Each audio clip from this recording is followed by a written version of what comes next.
Hi, everyone. Thought I'd check in again with you guys and talk over a few things as we wind down the semester. First of all, thank you to all of you, which is the vast majority of you, who submitted Essay 3 this week. I appreciate that. For those of you in sections that still have not seen scores on Essay 2, be aware that those will be coming as soon as possible. As I told you, I'm bogged down like a lot of people with the tech requirements of 5 classes, and I've gotten 2 of the sections of Comp 2 done. I've got 2 more to go, and then of course I'll start on Essay 3. But again, thank you to those of you that submitted. Thank you for taking the quizzes each week. Thank you for your discussion board post. We've just got a couple weeks to go, and it's all winding down. So again, I appreciate your flexibility, your patience, and overall, from what I've seen in your emails, your good humor. And we're all in this together, and we're all going to finish this semester successfully, I hope. And again, the question that keeps coming up is, what about fall? No final decisions have been made yet because everything's still up in the air. It is our sincere hope that we'll be back to, I wouldn't say business as usual, but back to something approaching the usual in the fall. And I know that my wife, the other vice presidents, and President Evans have been meeting every day via Zoom conference, sometimes twice a day. And they are looking at the budget, they are looking at dorms, they are looking at athletics, they are looking at how to not only survive but also prosper in this weird new world in which we find ourselves. So, and I have a great deal of confidence in our leadership here at NOC, and I think we'll make it through it and may even be able to make some aspects of life better. So, but then I'm just a rosy-eyed optimist, right? I hope you guys are all well. I hope you're practicing good health practices, washing your hands a lot, practicing social distancing. If you have masks, wearing them, especially if you're have to work and be around groups of people. If that's the case and your employer is not providing hand washing materials, masks, etc., you need to talk to other employees and talk to your employer and try to make sure that your workplace is as safe as it can be. And again, I know that many of you work in the so-called essential jobs, right? Whether it be working in restaurants that are providing takeout meals, or maybe you're a delivery driver. Maybe you're a healthcare worker working as a CNA, or working as an aide in a nursing home or something, working at Walmart.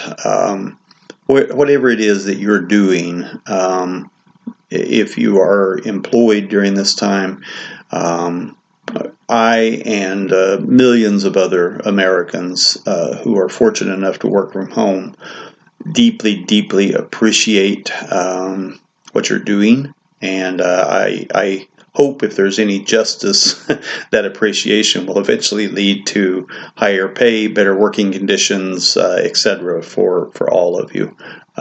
That's one of my hopes for good things that may come out of this mess. Okay.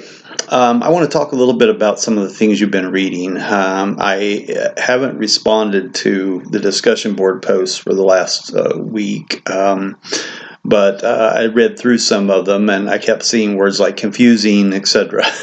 So I'm going to explain the lottery to you. This is Shirley Jackson's story, set in what seems to be a Midwestern corn farming community, maybe somewhere in Iowa or Nebraska, could even be here in Oklahoma, someplace that is traditional, family-oriented, agricultural, slow to change. beginning to sound like places that a lot of us grew up, right? But there's a weird twist. This is also a community that meets on the same day every year in June, and conducts a sinister lottery in which heads of families draw stones. I think there are from a box, one of which is marked with a black mark. Whoever draws that stone. Then there are stones representing each member of that family that are put back into the box. One of them marked again with the bad mark. And then that person, if theirs is drawn, in this case Tessie Hutchinson, everyone else in the village stones them to death. Here's, I think, the most logical explanation for what's going on. Anthropologists who have studied cultures around the world and have studied what ancient historians wrote about cultures around the world, one thing that seems clear is that in early stages of human development, almost every culture recognized the need for sacrifice. And that's not as weird a concept as it might seem. I mean, most of you are probably Christians or grew up in some sort of Christian environment. If you read the Old Testament, of course, you find that sacrifice is mentioned prominently throughout. It's mentioned in two key ways. One is the non-Israelites' sacrifices, which we're told sometimes included something as horrible as sacrificing their own children to the fire god Baal or something. But of course the Israelites, the Hebrews, the Jews, whatever name you want to use, God's chosen people, they're also commanded to sacrifice regularly. And we see this beginning very early on when Cain and Abel offer their sacrifices to God. Cain, as you may remember, was a farmer. He grew produce, and so he brought fruits and vegetables and offered to God. But God rejected his sacrifice because God wanted a living sacrifice, and that was the lamb that Abel brought. God accepted Abel's sacrifice of the slaughtered lamb, and in his rage at his brother's sacrifice being accepted and his being rejected, Cain committed the first act of murder. He killed his own brother. And what anthropologists tell us is that almost every ancient culture on every continent on planet Earth that we know of believed, of course, in a god or gods, and they believed that those god or gods needed to be satisfied. And that required sacrifice. And what anthropologists tell us is they think that this began with human sacrifice, yes. But people being people, as civilization, if you want to put it that way, or in culture progressed, people became uneasy with the idea of sacrificing members of their own community. So at a certain point, they started using slaves, or they started using prisoners of war as their sacrifices. At a still later stage of evolution, cultural evolution, they grew uneasy with offering humans at all as sacrifices, and they began offering animals instead, a practice that still persists to this day. In Islam, for example, during the Hajj, which is the annual pilgrimage to Mecca, which has been postponed this year like everything else because of the virus, thousands of animals are slaughtered outside the walls of Mecca in Saudi Arabia as part of the celebration, if you will, to honor Allah or God. And there are other religions like Santeria, Voodoo, and others where animal sacrifice is still practiced, at least undercover. Right? So what we think, and by the way, these sacrifices were often tied to agricultural production, right? The gods needed to be pleased in order to ensure a good harvest, to ensure healthy crops, to ensure that the cattle and the sheep and other domestic animals produced healthy offspring, and that the people had healthy offspring. And so in the lottery, we see a sort of classic what-if scenario. What if somewhere in the American Midwest, this isolated rural community still practiced ancient fertility sacrificial rites? Right? And what if they had, for whatever reason, never evolved beyond the point of offering one of their own as a sacrifice? And you see that mentioned in the conversation between Old Man Warner, who represents the, well, we've always done it that way type of conservatism, right? And some of the other people in the crowd who talk about how neighboring towns have given up the lottery, right?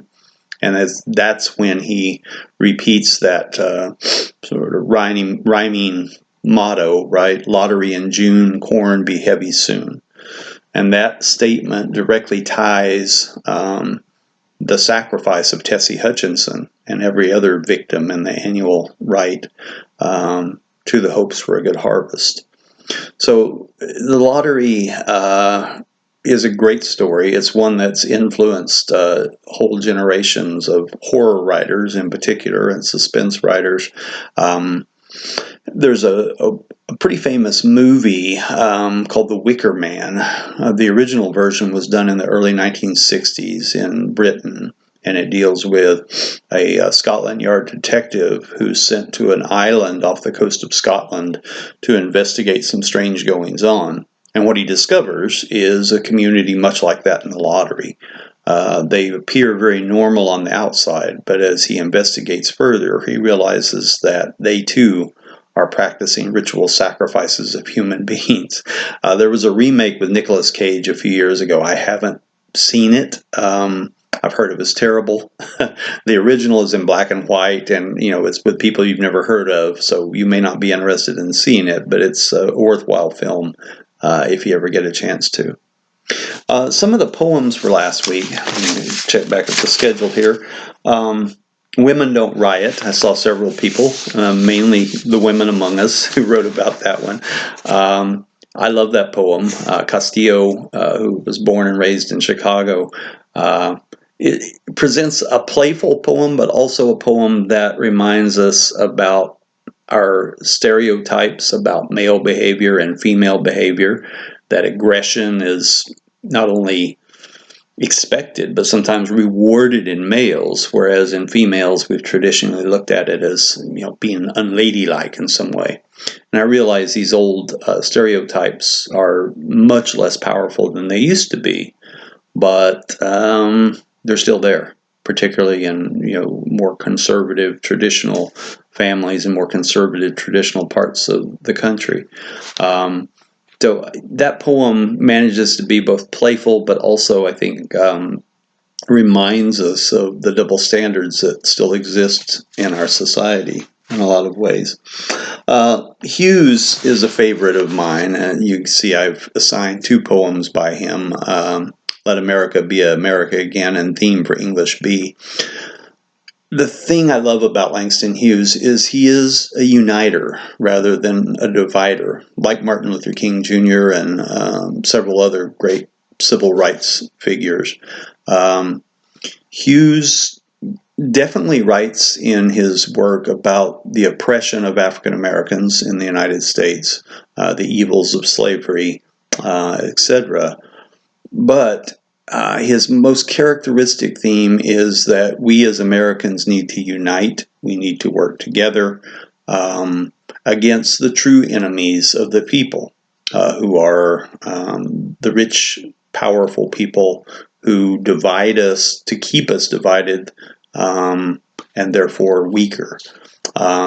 As a young man, Langston Hughes was, like a lot of young men of his generation in the Depression era, quite influenced by socialist theory and even communist theory. I don't believe he ever joined the American Communist Party. A lot of intellectuals and writers of his generation did. But one thing you see in Let America Be America Again is it's very similar to a lot of work that was being written by writers, both white and black, during this period, who shared socialist dreams of societal unity. I thought it was interesting because one of you in one of my sections, whom I know is quite conservative in your politics, wrote very approvingly of that poem, and stressed that, yeah, this is what we need, is unity, right? And I thought it was an interesting point, because here we have a conservative student in 2020 writing about a poem written by a very left-wing writer in the 1930s, and yet they share that hope for unity, that we can all come together somehow. And in our very divided times, that's a wonderful dream to have, that's possible.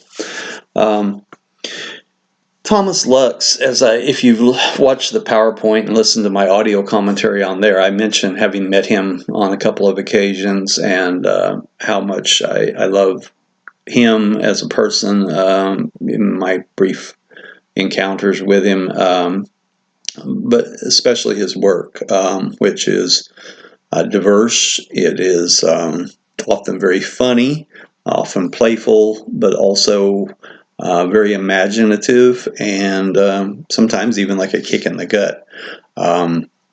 To the unbroken world which is coming, to the unbroken world which is coming. Again, he expresses optimism, but it borders on being almost a desperate hope, right? That things can be better.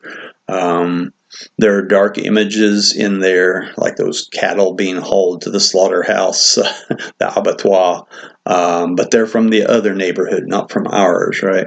And of course, the cattle car, I think, reminds a lot of us of what the Nazis used to transport the Jews to the death camps during World War II, and I think that's intentional on Lux's part.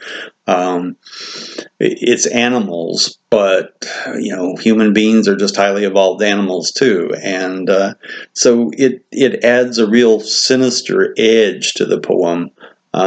But then he kind of backs off, and again, we can go on with life because we delude ourselves into thinking that the bad things are only happening somewhere else, right? So it's a tricky poem, because you may read it and think he's just saying we shouldn't worry so much about what's going on. I think what he's saying is that we tend to tell ourselves not to worry so much about what's going on, which is not the same as saying that we shouldn't. It's typical of a lot of his work. It can really make you think, but the nice thing about it is it's often presented in a way that it doesn't rack your brain on first reading. Like Robert Frost, another deep but simple poet in some ways. If you read into it, you keep finding more and more there. Right?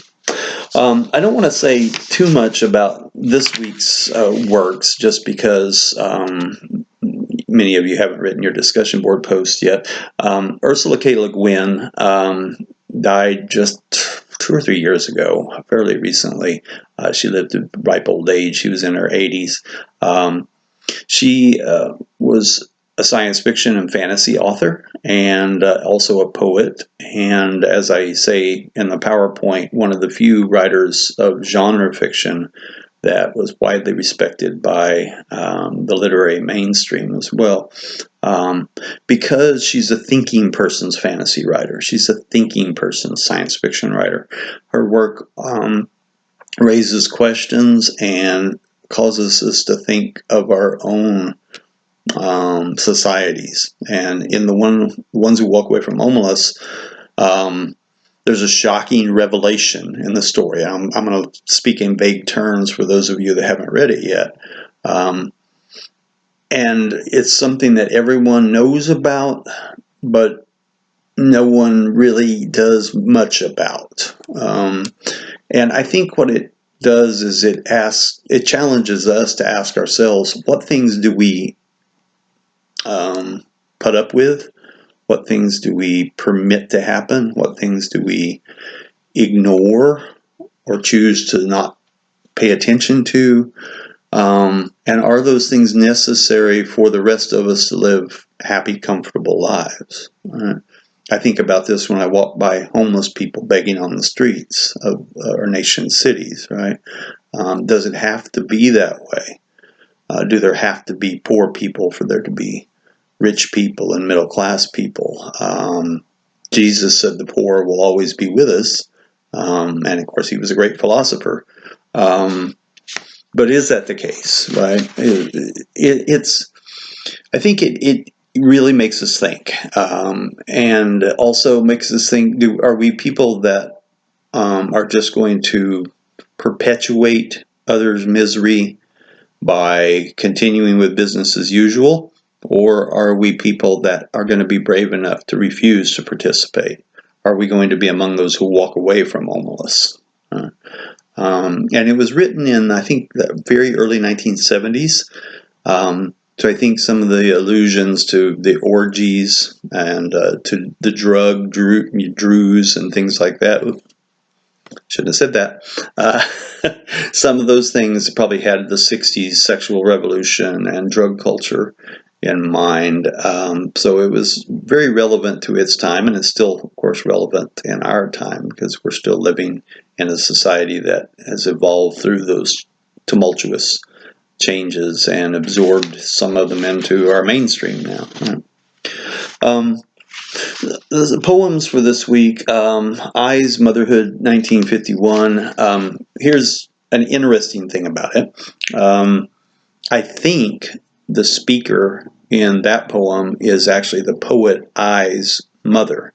I say that because I's birth name was Florence, and there's a reference in the poem to baby Florence, which is the speaker's daughter. Illegitimate, to use the old-fashioned term, daughter. And so I think it's interesting because I almost always created characters to speak her poems rather than writing about herself. The first person is almost never the poet herself. She has just a very small handful of poems that you think, well, that might be her talking.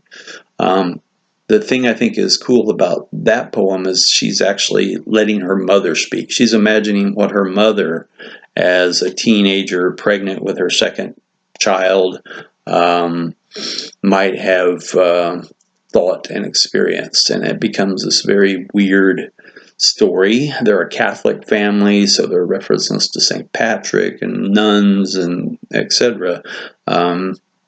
There also is that weird snake in the closet. And of course, the snake conjures up the Garden of Eden myth from Genesis and its representations of evil, perhaps of temptation, etc. It's a rich, weird, and I think deeply entertaining poem. And that fact that it seems to, if you look at it, to bear a lot of resemblance to what little we know about I's mother. I think the poet is sort of putting words in her mother's mouth, right?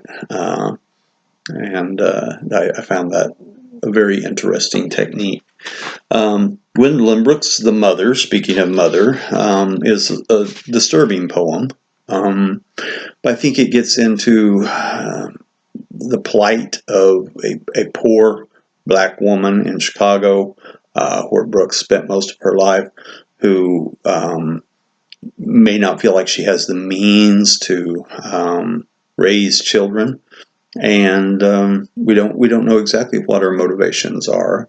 But it's a raw portrait of one woman's psychology as she wrestles with sort of the enormity of some of the decisions that she has made, and refuses to let herself off the hook, even though she's, of course, like all of us, very tempted to do so.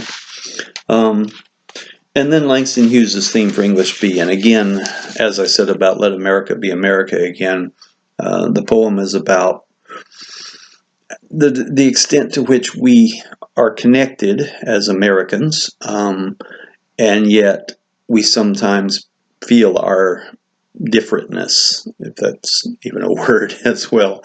And of course, in Hughes's case, it's framed between that of the the black student and the white teacher, right? And as a white teacher myself, who's had many African American students over the years, but has lived most of my life in white majority communities and neighborhoods, I'm aware that there's that challenge, that sense that my life has been different in many ways, privileged in some ways, compared to that of some of my students. And yet we are both human beings, and we may have similar interests and similar likes and dislikes. It's curious, and I think Hughes's poem again stresses the need for us to try to accept each other and to acknowledge what we have in common, even though on the surface of it we seem like very different individuals. Okay, so that's sort of my take on what you've been reading over the last couple of weeks. I'm still kicking around ideas for essay 4. Again, it will be a short essay. I may actually even make it a shorter essay than essay 3, which, as you know, was only 750 words. There are 2 or 3 options that I'm pondering, and I will post the assignment sometime next week. Again, remember, it'll be due on either Monday, Tuesday, or Wednesday of finals week, that first week in May, depending on which section you're in. Again, it will require you to deal, if it does ask you to deal with something we've been reading, it'll probably only ask you to deal with one thing in some way, possibly with an outside source or 2. But I have another idea that I'm kicking around that would only require one source, and that would be something that we haven't necessarily read. So I'll get back to you next week. I'll think about it this weekend and try to decide which way I want to go. Finally, and then I'll shut up because I know I've been talking for a long time. Finally, if you haven't enrolled for fall, please do so as soon as possible. We're looking at our numbers right now for fall, and they are way down from this time last year. I mean, we're talking like 40% down. And I get it. There's so much uncertainty right now. People are hesitant to commit themselves to something, but we really want you to come back. We will be here. We're hoping that, again, it'll be more like it was before the virus outbreak. But we don't know that for sure. And so there's the possibility that our fall classes could end up being Zoom classes or online classes. None of us want that to be true of all of our classes. So we're hoping that the dorms will be open, that our athletics will be back, and our livestock judging and our roustabouts and our music theater and our art and all the things that make NOC such a wonderful place to learn and study and make life-changing experiences. But we need to know that you're going to be here. So please enroll and get with your advisor. Send them a list of classes you think you'd like to take in the fall. They can then get back with you, either approve it or offer some suggestions for changes, and then they can lift that hold so that you can go ahead and enroll. So we need you to take care of that as soon as possible. We want to see those numbers for fall start jumping up, because then we can start making better decisions about what the fall is going to look like, who's going to be where, on what campus versus online, and be prepared to have a great 2021 school term when things are a little bit clearer. Okay. In the meantime, stay safe, stay well. I care about all of you, and I hope you finish this semester strong. And I hope for a better tomorrow for all of us. Okay, take care. Contact me if you need anything at all. Bye.